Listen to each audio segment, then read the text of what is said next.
Assalamualaikum warahmatullahi wabarakatuh. Waalaikumsalam warahmatullahi wabarakatuh. Selamat siang Ibu-ibu. Siang. Terima kasih atas kedatangannya pada pertemuan kelompok kita hari ini. Kita akan melanjutkan sesi yang kemarin tentang, masih ingat Ibu-ibu sesi kemarin tentang stunting ya. Stunting adalah kondisi di mana bayi gagal tumbuh atau lebih pendek dari ukuran normalnya. Jadi untuk hari ini kita akan mempelajari tentang modul 3 sesi 2, yaitu mendukung ibu hamil mengakses informasi dan layanan yang tepat. Jadi kita sebelum mulai ada baiknya kita membuat jadwal terlebih dulu ya Ibu ya. Kalau saya bilang ibu hamil seperti ini, ibu-ibu menjawab mari kita dukung. Jadi coba kita ulangi ya Ibu ya. Ibu hamil. Mari kita dukung. Ya, terima kasih Ibu ya. Jadi di sini kita akan membentuk beberapa kelompok mengenai dan berdiskusi tentang bagaimana keluarga dan masyarakat perlu memberikan dukungan kepada ibu hamil agar ibu hamil merasa nyaman dengan kehamilan dan anak terlahir sehat, cerdas dan tidak stunting. Jadi itulah sebenarnya tujuan kita hari ini adalah bagaimana kita membuat ibu hamil merasa nyaman dengan kehamilannya sehingga yang nanti sehat, cerdas dan tidak stunting. Jadi langsung saja setelah kita terima kasih Bu ya atas hasil diskusi kelompoknya. Baiklah, kita akan langsung menyampaikan tentang bagaimana cara menyeleksi informasi mengenai kehamilan. Agar ibu hamil dapat menyeleksi informasi baik dari berbagai sumber dan tidak terganggu pada kehamilan, maka kita harus selalu berpikir positif. Di sini saya dapat menyimpulkan beberapa hal. Yang pertama, ibu hamil dan anggota keluarga perlu bijak dalam memilih dan memilah informasi. Yang kedua, beberapa sumber informasi sudah dimiliki ibu hamil, misalnya ada buku KIA. Jadi buku-buku yang warna merah itu Ibu ya, itu sudah ada yang dari Posyandu untuk kelas ibu hamil dan Posyandu. Yang ketiga, memastikan informasi tepat atau tidak. Dapat bertanya dengan mengikuti Posyandu dan kelas ibu hamil. Yang keempat, ibu hamil dan keluarga dapat mencari informasi dari sumber yang terpercaya seperti pemerintah dan ahlinya. Mungkin di sini ahli gizi Ibu ya. Jadi kita harus terus selalu memberikan motivasi untuk terus mendukung ibu hamil agar mendapatkan informasi yang tepat dan benar sehingga tumbuh kembang janin optimal dan mencegah bayi lahir stunting. Jadi terima kasih Ibu-ibu telah mengikuti pertemuan hari ini. Beberapa hal yang ingin saya sampaikan yang mungkin ini untuk keluarga juga Ibu ya. Nah, di sini kita pentingnya dukungan keluarga dan masyarakat terhadap ibu hamil untuk mengakses informasi dan yang tepat. Yang pertama, untuk keluarga, suami peduli. Artinya minta tolong lain kali bapak-bapaknya untuk ikut pertemuan dalam mendampingi istri mengikuti minimal 1 kali kelas ibu hamil agar dapat memahami pertumbuhan janin dan dalam mencegah stunting. Yang kedua, keluarga dapat mendampingi ibu hamil mengikuti kelas ibu hamil.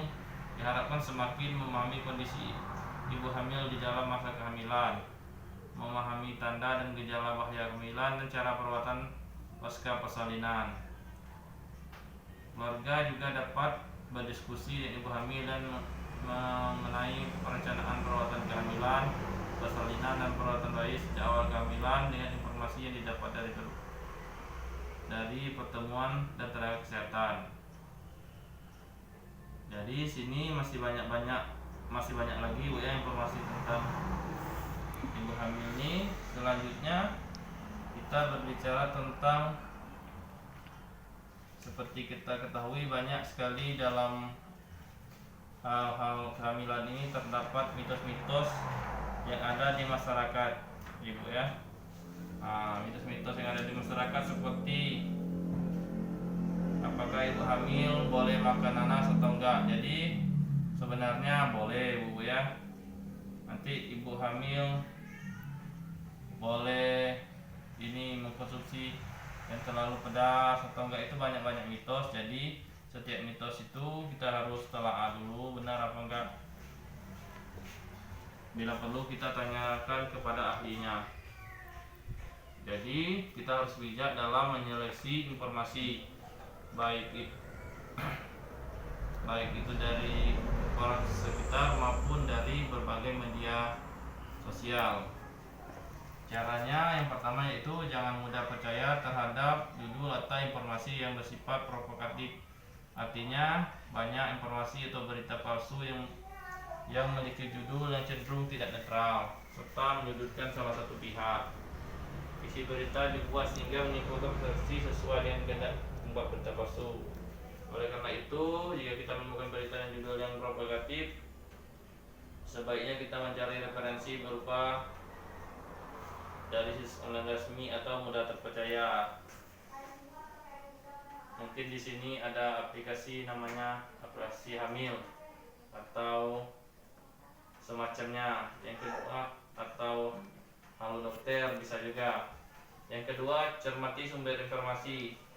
Pada informasi dari media digital perlu dilihat halaman website dan linknya.